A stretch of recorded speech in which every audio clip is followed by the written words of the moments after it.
All right, welcome to All This Math TV. This is Professor Parker, and today we're going to do something kind of light, but it's something very important that all students of algebra need to understand.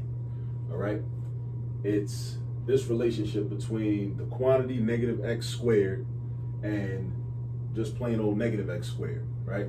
A lot of students think that these two expressions are equivalent, and they are not. All right, now with going over this, we're gonna have to refresh our memory on the order of operations, make sure we fully understand the order of operations, and also how to evaluate expressions. So let's first read the statement or read the problem and understand the problem.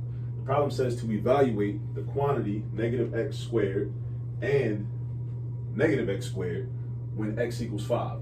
So basically all that means is when you evaluate an expression, you take a number and you plug it into the expression, or you substitute a given number. It could be any number. In this case, the number is 5. So we're going to take this 5 and plug it into each of these expressions and then see what the expression gives us, right? So we're saying when x is 5. X could be anything. X could be 5 billion. X could be negative 2.8. But in this particular situation, x is just 5.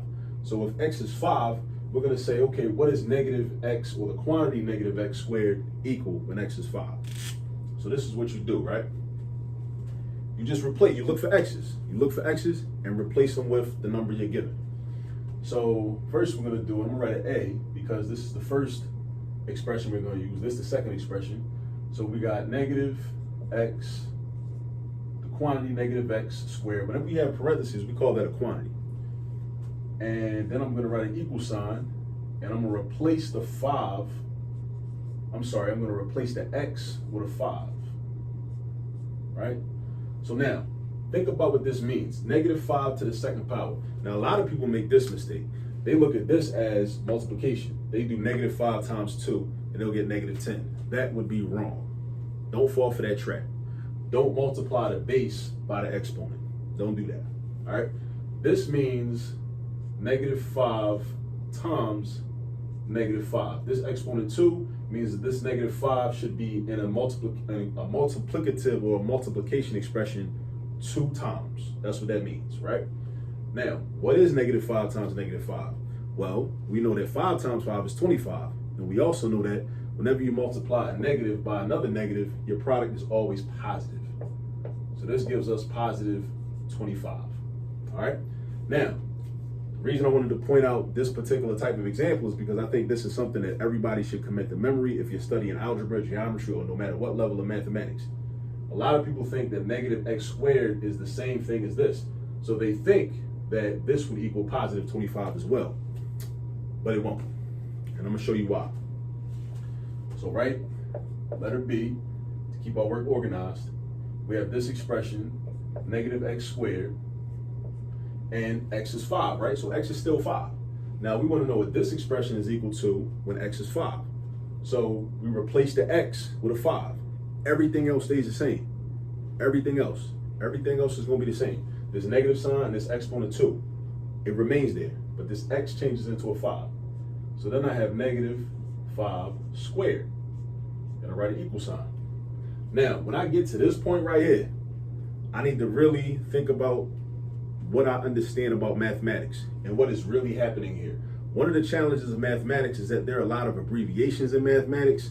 A lot of things are there are a lot of shortcuts that are taken in mathematics in terms of like the notation. For example, right here, this negative sign, it's a negative sign, but what it really means is negative 1 times 5 squared. I'm gonna say that again.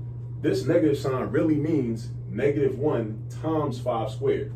So mentally, you should think about that, but I'm gonna write it out so you can see it visually. Negative 1 times 5 squared.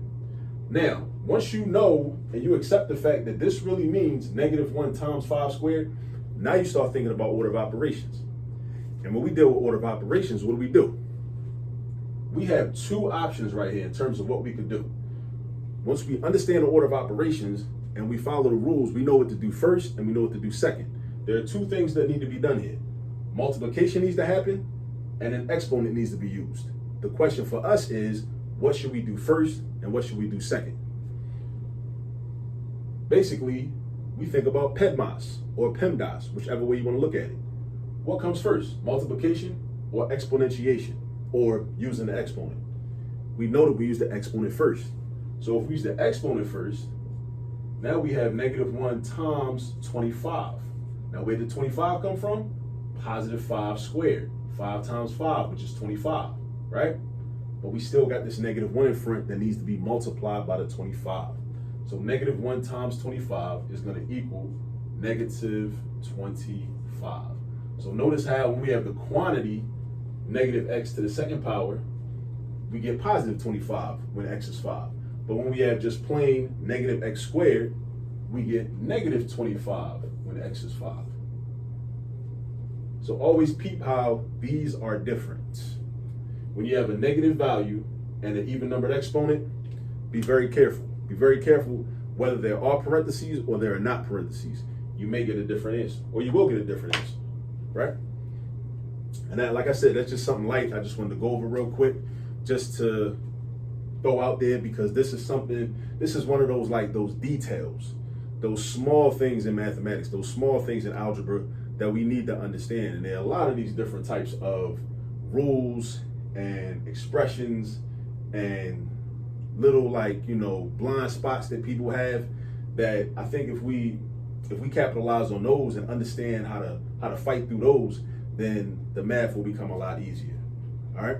So this has been Professor Parker, coming to you from the office at Cheney University, and this has been All This Math. Peace.